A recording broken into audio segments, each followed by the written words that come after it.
출애굽기 7장. 여호와께서 모세에게 말씀하셨습니다. 나는 너를 파라오 앞에서 마치 하나님과 같게 할 것이다. 그리고 네 형 아론은 너를 위해 대언자가 될 것이다. 네 형 아론에게 내가 너에게 명령한 모든 것을 말해 주어라. 네 형 아론은 파라오에게 이스라엘 백성을 그 땅에서 내보내라고 말할 것이다. 그러나 나는 파라오의 고집을 그대로 두고 이집트 땅에 많은 기적을 일으킬 것이다. 그럼에도 파라오는 네 말을 듣지 않을 것이다. 그때 내가 더 큰 능력으로 이집트에 무서운 벌을 내리고 그런 다음에 내 백성 이스라엘을 각 무리대로 이집트 땅에서 인도해낼 것이다. 내가 나의 큰 능력으로 이집트에 벌을 내리고 이스라엘 백성을 그 땅에서 인도해낼 때에야 비로소 이집트 사람들은 내가 여호와인 줄을 알게 될 것이다. 모세와 아론은 여호와께서 명령하신 대로 했습니다. 모세와 아론이 파라오에게 말을 했을 때 모세의 나이는 80살이었고 아론의 나이는 83살이었습니다. 여호와께서 모세와 아론에게 말씀하셨습니다. 파라오가 너희에게 기적을 요구할 것이니 그러면 모세는 아론에게 지팡이를 파라오 앞에 던지라고 말하여라. 그 지팡이가 뱀으로 변할 것이다. 그리하여 모세와 아론은 여호와께서 명령하신 대로 파라오 앞으로 나아갔습니다. 아론은 자기 지팡이를 파라오와 그 신하들 앞에 던졌습니다. 그러자 지팡이가 뱀으로 변했습니다. 그때 파라오도 자기의 지혜로운 자들과 마술사들을 불렀습니다. 이집트의 마술사들도 마술을 부려 똑같은 일을 했습니다. 그들이 자기 지팡이를 땅에 던지자 그 지팡이들이 뱀으로 변했습니다. 하지만 아론의 지팡이가 그 뱀들을 잡아먹었습니다. 그러나 파라오는 고집을 부리며 모세와 아론의 말을 듣지 않았습니다. 여호와께서 말씀하신 그대로였습니다. 여호와께서 모세에게 말씀하셨습니다. 파라오는 고집이 세서 백성을 내보내려 하지 않는다. 아침에 파라오가 나일강으로 나올 것이니 너는 가서 강가에서 그를 만나라. 뱀으로 변했던 지팡이를 가지고 가거라. 그에게 이렇게 말하여라. 히브리 사람들의 하나님 여호와께서 나를 왕에게 보내셨습니다. 주님께서 내 백성을 광야로 보내서 나를 예배할 수 있게 하라고 말씀하셨지만 지금까지 왕은 이 말씀을 듣지 않았습니다. 그러므로 여호와께서 이 일로 그분이 여호와라는 것을 왕에게 알게 할 것이라고 말씀하십니다. 보십시오. 내 손에 있는 이 지팡이로 내가 나일강의 물을 치겠습니다. 그러면 나일강이 피로 변할 것입니다. 강의 물고기들은 죽고 강물에서는 냄새가 나서 이집트 사람들이 나일강의 물을 먹지 못하게 될 것입니다. 여호와께서 모세에게 말씀하셨습니다. 아론에게 지팡이를 들어 이집트의 모든 강과 운하와 연못과 늪을 향해 손을 뻗으라고 하여라. 이집트 모든 땅의 물이 변하여 피가 될 것이다. 나무 그릇이나 돌 항아리에 있는 물까지도 피로 변할 것이다. 그리하여 모세와 아론은 여호와께서 명령하신 대로 했습니다. 아론은 지팡이를 들어 파라오와 그 신하들이 보는 앞에서 나일강의 물을 쳤습니다. 그러자 나일강의 물이 모두 피로 변했습니다. 나일강의 물고기들이 죽고 강에서 냄새가 나기 시작했습니다. 그래서 이집트 사람들은 그 물을 마실 수가 없었습니다. 이집트 모든 땅이 피로 가득 찼습니다. 이집트의 마술사들도 마술을 부려 똑같은 일을 했습니다. 그러자 파라오는 더욱 고집스러워져서 모세와 아론의 말을 듣지 않았습니다. 모든 일이 여호와께서 말씀하신 대로 일어났습니다. 파라오가 몸을 돌이켜 왕궁으로 돌아갔습니다. 그는 모세와 아론이 한 일을 무시해버렸습니다. 이집트 사람들은 나일강의 물을 마실 수가 없었습니다. 그래서 모든 이집트 사람들은 마실 물을 얻기 위해 나일강가에 우물을 팠습니다. 여호와께서 나일강의 물을 피로 변하게 하신 지 7일이 지났습니다. 누가복음 10장. 이후에 주께서 70명을 임명하시고 예수님께서 친히 가시려는 모든 마을과 고장으로 미리 둘씩 보내셨습니다. 예수님께서 이들에게 말씀하셨습니다. 추수할 것은 많은데 일꾼이 적다. 그러므로 추수하는 주인에게 추수밭으로 일꾼을 보내달라고 간청하여라. 가거라. 내가 어린 양을 늑대들 사이로 보내는 것 같이 너희를 보낸다. 지갑이나 가방이나 신발을 챙기지 마라. 가는 길에 아무에게도 인사하지 마라. 어느 집에 들어가든지 먼저 이 집에 평화가 있기를 빕니다 라고 말하여라. 만일 평화의 사람이 있으면 네 평화가 그에게 머무를 것이요 그렇지 않으면 그 평화가 너에게로 돌아올 것이다. 그 집에 머물러라. 거기서 너에게 주는 것을 먹고 마셔라. 일꾼은 자기 품삯을 받을 자격이 있다. 이 집 저 집으로 옮겨 다니지 마라. 어떤 마을에 들어가든지 너희를 환영하면 네 앞에 차려진 것을 먹어라. 그곳의 환자들을 고쳐주고 그들에게 하나님 나라가 너희에게 가까이 왔다고 말하여라. 그러나 어느 마을에 들어가든지 그들이 너희를 맞이하지 않으면 그 마을의 거리로 나와서 이렇게 말하여라. 우리 발에 묻은 너희 마을의 먼지를 털고 간다. 하나님 나라가 가까이 왔다는 것을 명심하여라. 내가 너희에게 말한다. 심판의 날에 소돔이 그 마을보다 더 견디기 쉬울 것이다. 고라시나 너에게 화가 미칠 것이다. 베세다야 너에게 화가 미칠 것이다. 만일 너희에게서 행했던 기적을 두로와 시돈에서 행했더라면 그들은 베옷을 입고 죄를 뒤집어쓰고 오래전에 회개하였을 것이다. 심판 때에 두로와 시돈이 너희보다 더 견디기 쉬울 것이다. 너 가버나움아 네가 하늘까지 높아지겠느냐. 오히려 지옥까지 떨어질 것이다. 너의 말을 듣는 사람은 내 말을 듣는 사람이다. 너희를 배척하는 사람은 나를 배척하는 것이다. 또한 나를 배척하는 것은 나를 보내신 분을 배척하는 것이다. 70명의 제자들이 기뻐하며 돌아와 말했습니다. 주님, 심지어 마귀들도 주님의 이름 앞에서 우리에게 굴복하였습니다. 예수님께서 그들에게 말씀하셨습니다. 하늘에서 사탄이 번개처럼 떨어지는 것을 보았다. 보아라. 내가 너희에게 뱀과 정갈을 밟고 원수의 능력을 막을 권세를 주었다. 아무도 너희를 해치지 못할 것이다. 그러나 마귀들이 너희에게 굴복한 것으로 기뻐할 것이 아니라 너희의 이름이 하늘에 기록된 것으로 기뻐하여라. 그때 예수님께서 성령으로 크게 기뻐하시며 말씀하셨습니다. 하늘과 땅의 주인이신 아버지, 이런 일을 지혜롭고 똑똑한 사람들에게는 숨기시고 어린 아이들에게는 나타내셨으니 감사합니다. 그렇습니다. 아버지, 이것이 아버지의 은혜로우신 뜻입니다. 내 아버지께서 모든 것을 제게 넘기셨습니다. 아버지 외에는 아들이 누구인지 아무도 모르며 아들과 또 아들이 알려주고자 하는 사람 외에는 아버지가 누구인지 아무도 모릅니다. 예수님께서 제자들에게 돌아서서 따로 말씀하셨습니다. 너희가 지금 보는 것을 보는 눈은 복이 있다. 내가 너희에게 말한다.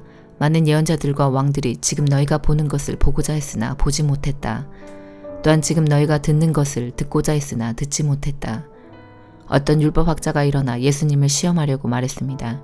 선생님, 제가 무엇을 하여야 영생을 얻을 수 있습니까? 예수님께서 그에게 물으셨습니다. 율법에 무엇이라고 기록되어 있느냐? 너는 어떻게 읽었느냐?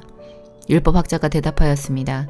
네 모든 마음과 모든 목숨과 모든 힘과 모든 뜻을 다해 주 네 하나님을 사랑하라고 하였고 또한 네 이웃을 네 몸같이 사랑하라고 하였습니다. 예수님께서 그에게 말씀하셨습니다. 네 대답이 옳다. 이것을 행하여라. 그러면 살 것이다. 이 사람이 자기를 옳게 보이고 싶어서 예수님께 말했습니다. 그러면 누가 제 이웃입니까? 예수님께서 대답하셨습니다. 어떤 사람이 예루살렘에서 여리고로 내려가고 있었다. 그런데 도중에 강도를 만났다. 강도들은 이 사람의 옷을 벗기고 때려서 거의 죽은 채로 버려두고 갔다. 마침 한 제사장이 그 길을 내려가다가 그 사람을 보고는 길 반대편으로 피해서 지나갔다. 어떤 레위인도 그곳에 와서 그 사람을 보고는 길 반대편으로 피해서 지나갔다. 이번에는 어떤 사마리아 사람이 그 길을 여행하다가 그가 있는 곳에 이르렀다. 사마리아 사람이 그를 보고 불쌍하게 여겼다. 그래서 그 사람에게로 가서 그의 상처에 올리브 기름과 포도주를 붓고 붕대로 감쌌다. 그리고 그를 자기의 짐승에 태우고 여관으로 데리고 가서 그를 정성껏 보살펴 주었다. 다음날 그는 은화 2개를 여관 주인에게 주면서 말했다. 이 사람을 잘 보살펴 주세요. 만일 돈이 더 들면 내가 돌아올 때 갚겠습니다. 너는 이 3사람들 중에 누가 강도 만난 자의 이웃이라고 생각하느냐? 율법학자가 대답했습니다. 그에게 자비를 베풀어 준 사람입니다. 그러자 예수님께서 그에게 말씀하셨습니다. 가서 똑같이 하여라. 예수님과 제자들이 여행을 하다가 어떤 마을로 들어갔습니다. 마르다라는 여인이 예수님을 자기 집에 모셔드렸습니다. 마르다에게는 마리아라는 여동생이 있었습니다. 마리아는 예수님의 발치에 앉아서 말씀을 듣고 있었습니다. 마르다는 여러 가지 접대하는 일로 분주하였습니다. 그러다가 예수님께 다가가서 말했습니다. 주님, 저 혼자 이 모든 접대를 하는데 제 동생이 저를 거들지 않는 것을 아무렇지도 않게 생각하십니까? 저를 도우라고 말씀해 주십시오. 그러나 주께서 마르다에게 말씀하셨습니다. 마르다야, 마르다야, 너는 너무 많은 일 때문에 걱정하며 안절부절하는구나. 그러나 필요한 일은 오직 한 가지뿐이다. 마리아는 그 좋은 쪽을 선택했으니 빼앗기지 않을 것이다. 욥기 24장. 어찌하여 전능자께서 심판의 날을 정하지 않으셨을까? 그분을 아는 자들이 어찌 그날을 헛되이 기다리는가? 어떤 사람들은 땅을 훔치려고 땅의 경계표를 옮기고 남의 양떼를 억지로 빼앗으며 그 아들의 나귀를 잡아가고 가난한 과부가 빚진 것을 갚을 때까지 소를 잡아두며 가난한 자를 길에서 밀쳐버리니 그 가난한 자들은 숨기에 바쁘구나. 그들은 들나귀처럼 먹을 것을 찾아 헤매며 자녀에게 먹일 음식을 광야에서 찾고 있네. 가난한 자들이 남의 밭에서 곡식을 줍고 악인의 포도원에서 떨어진 것을 주우며 입고 덮을 것이 없어 밤새도록 추위에 떠는구나. 산에서 쏟아져 내리는 소나기에 흠뻑 젖으며 바위 밑으로 피하는구나. 또 악한 자들이 과부의 자식을 그 어머니의 품에서 빼앗고 가난한 자의 자식을 빚 때문에 담보물로 잡는구나. 악인은 가난한 자의 옷을 저당 잡고 굶주린 자에게서 곡식을 빼앗아 버리는구나. 성 안에서 기름을 짜지만 가난한 자들은 맛보지 못하며 포도주 틀을 밟지만 목이 마르는구나. 성에서 사람들이 신음하고 병자가 부르짖지만 하나님은 그들의 신음에 대답하지 않으시는구나. 또 어떤 이들은 빛을 거스려 행하는구나. 그 길을 알지도 못하고 행하지도 않는구나. 살인자가 이른 새벽에 일어나서 가난한 자를 죽이고 저녁에는 도둑 노릇을 하며 간통자가 해가 지기만을 기다리고 아무도 날 보지 않아 하며 자기 얼굴을 가리는구나. 밤에는 남의 집을 침입하고 낮에는 자기 집 문을 잠그니 빛을 알지 못하여 아침과 어둠이 같기 때문에 칠흑 같은 어둠에도 익숙하구나.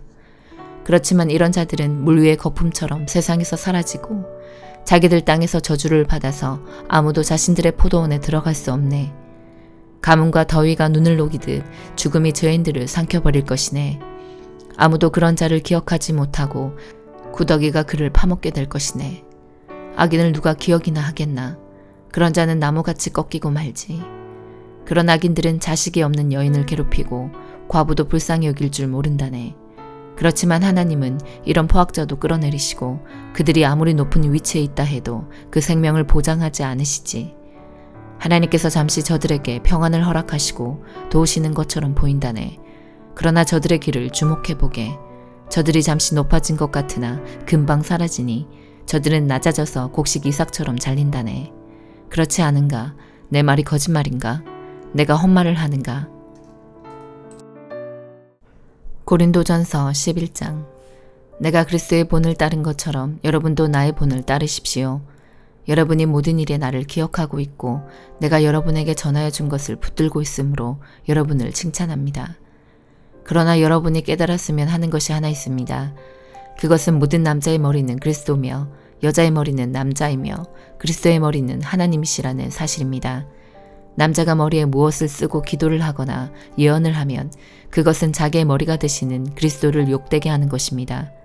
그러나 여자가 머리에 무엇을 쓰지 않고 기도를 하거나 예언을 하면 그것은 자기의 머리를 욕되게 하는 것입니다. 그것은 삭발한 것이나 다름이 없습니다.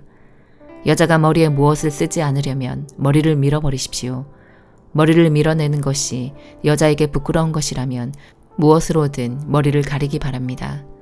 남자는 하나님의 형상과 영광이므로 머리를 가려서는 안 됩니다. 그러나 여자는 남자의 영광입니다. 그것은 남자가 여자로부터 생겨난 것이 아니라 여자가 남자로부터 생겨났기 때문입니다. 또한 남자가 여자를 위해 창조된 것이 아니라 여자가 남자를 위해 창조되었습니다. 그러므로 천사들 때문에 여자는 권위의 표를 그 머리 위에 지녀야 합니다. 그러나 주님 안에서는 여자가 남자 없이 독자적으로 존재하지 않고 남자도 여자 없이 독자적으로 존재하지 않습니다. 왜냐하면 여자가 남자로부터 생겨난 것처럼 남자는 여자를 통해 태어났기 때문입니다. 그러나 모든 것들이 하나님으로부터 생겨났습니다. 여러분 스스로 한번 판단해 보십시오. 여자가 머리에 무엇이든지 쓰지 않고 하나님께 기도하는 것이 옳은 일입니까? 자연 그 자체가 여러분에게 교훈하듯이 남자가 머리를 길게 하면 명예롭지 못합니다. 그러나 여자가 긴 머리를 하는 것은 그 여자에게 영광이 됩니다. 긴 머리는 여자에게 머리를 가리는 역할을 합니다. 이 문제에 대해 다른 의견을 제기하는 사람이 있다면 내가 말할 수 있는 것은 우리나 하나님의 교회나 이것 외에 다른 풍습은 받지 않았다는 사실입니다. 이제부터 말하는 내용에 대해서는 여러분을 칭찬하지 않겠습니다. 그것은 여러분의 모임이 유익이 되는 것보다는 해가 되기 때문입니다. 첫째로, 내가 듣기로는 여러분이 교회에서 모일 때 파벌이 생긴다고 하는데 나는 그것이 어느 정도는 사실이라고 믿습니다. 여러분 중에서 누가 하나님께 인정받는 사람인지 분명하게 드러나게 하기 위해서는 다른 점도 있어야 할 것입니다. 그러니 여러분이 한자리에 모여 나누는 식사는 성만찬을 나누는 것이 아닙니다. 먹을 때 각자가 자기 것을 먼저 갖다 먹어버리기 때문에 어떤 사람은 굶주리고 어떤 사람은 술에 취합니다. 여러분에게 먹고 마실 집이 없습니까? 여러분이 하나님의 교회를 멸시하고 가난한 사람들에게 굴욕감을 주려는 것입니까? 내가 더 이상 무슨 말을 하겠습니까? 이런 행동에 대해 잘했다고 칭찬할까요? 이번 일에 대해서는 절대로 칭찬할 수가 없습니다. 내가 여러분에게 전해준 것은 주님께 받은 것입니다. 주 예수님께서 배반당하시던 날 밤에 빵을 들고 감사 기도를 드리신 다음 빵을 떼시고 이렇게 말씀하셨습니다. 이것은 너희를 위한 내 몸이다. 나를 기억하면서 이것을 행하여라. 똑같은 방법으로 식사 후에 잔을 들고 말씀하셨습니다. 이 잔은 내 피로 세우는 새 언약이다. 이 잔을 마실 때마다 나를 기억하면서 이것을 행하여라. 여러분은 이 빵을 먹고 잔을 마실 때마다 주님이 오실 때까지 주님의 죽으심을 전하십시오. 그러므로 누구든지 합당하지 않은 태도로 빵을 먹거나 주님의 잔을 마시는 사람은 주님의 몸과 피를 범하는 죄를 짓는 것입니다. 각 사람은 자신을 점검한 후에 빵을 먹고 잔을 마셔야 합니다. 주님의 몸이라는 인식이 없이 먹거나 마시는 사람은 자기에게 내릴 하나님의 심판을 먹고 마시는 것입니다. 이런 이유로 여러분 중에는 약한 사람이나 아픈 사람이 많이 있고 죽은 사람들도 적지 않습니다. 우리가 자신을 분별하였더라면 심판을 받지 않았을 것입니다. 그러나 우리가 지금 주님에게서 심판을 받는 것은 세상과 함께 심판을 받지 않기 위해서입니다. 그러므로 나의 성도 여러분, 여러분이 먹으러 함께 모일 때 서로 기다리십시오. 배고픈 사람이 있으면 집에서 식사를 하도록 하십시오. 그래서 여러분이 모이는 것이 심판받는 모임이 되지 않기를 바랍니다. 이외의 다른 문제들은 내가 여러분에게 가서 알려드리겠습니다. 아멘.